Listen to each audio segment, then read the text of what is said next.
లోక్సభ ఎన్నికల తొలముకొస్తున్న వేళ తెలంగాణలో ప్రధాన పార్టీల అభ్యర్థుల ఎంపికలు తలమునకలై ఉన్నాయా? నల్గొండ లోక్సభ స్థానం నుండి గులాబీ పార్టీ ఎవరిని బరిలోకి దింపనుంది?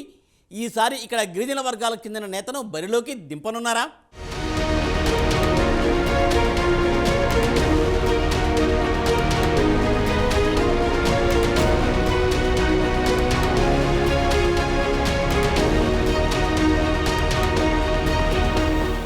నల్గొండ జిల్లాలో 2 పార్లమెంటు సీట్లకు గాను నల్గొండ పార్లమెంటు గిరిజన సామాజిక వర్గానికి కేటాయించనున్నట్లు బీఆర్ఎస్ వర్గాల్లో చర్చ జరుగుతోంది.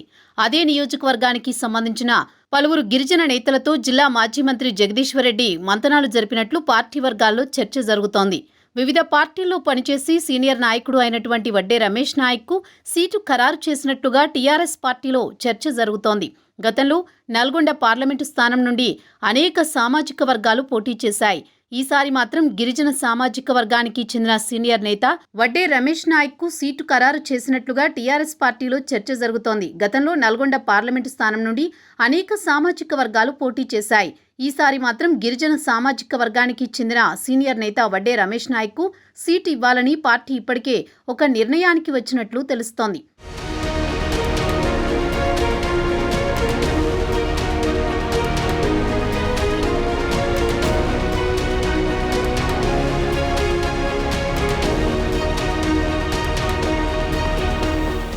ఇదే విషయాన్ని మిగతా సామాజిక వర్గాలు కూడా ఆమోదిస్తున్నట్లు పార్టీలో చర్చలు జరుగుతున్నాయి.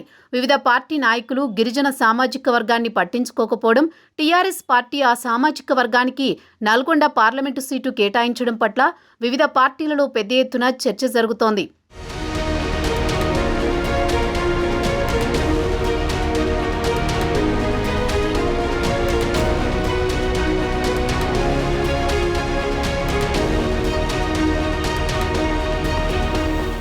లోక్సభ ఎన్నికలపై ఫోకస్ పెట్టింది బీఆర్ఎస్. అసెంబ్లీ ఎన్నికల్లో ఓటమి పాలైన బీఆర్ఎస్ లోక్సభ ఎన్నికల్లో మెజారిటీ స్థానాల్లో గెలవాలని చూస్తోంది.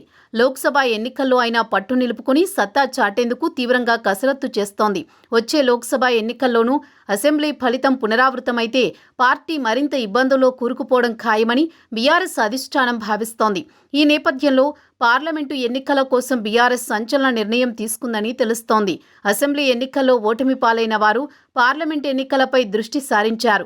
ఎంపీలుగా పోటీ చేసి గెలుపొందాలని ఉవ్విళ్లూరుతున్నారు. మొదట బీఆర్ఎస్ అధిష్టానం కూడా అసెంబ్లీ అభ్యర్థులుగా పోటీ చేసి ఓడిపోయిన వారిలో బలమైన వారిని పార్లమెంటుకు బరిలో దింపాలని భావించింది.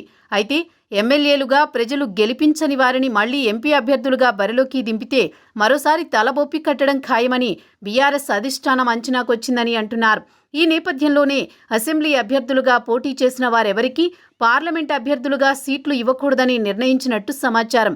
ప్రజల్లో మంచి పేరు, ప్రజా సమస్యలపై పోరాటం చేస్తున్న వడ్డే రమేష్ నాయక్కు టికెట్ దక్కిందన్న ప్రచారంతో ఆయన వర్గీయులు సంబరాలు చేసుకుంటున్నారు. చూడాలి మరి ఆయనకు టికెట్ ఇస్తే ఏ మేరకు ప్రభావం చూపగలరా అన్నది.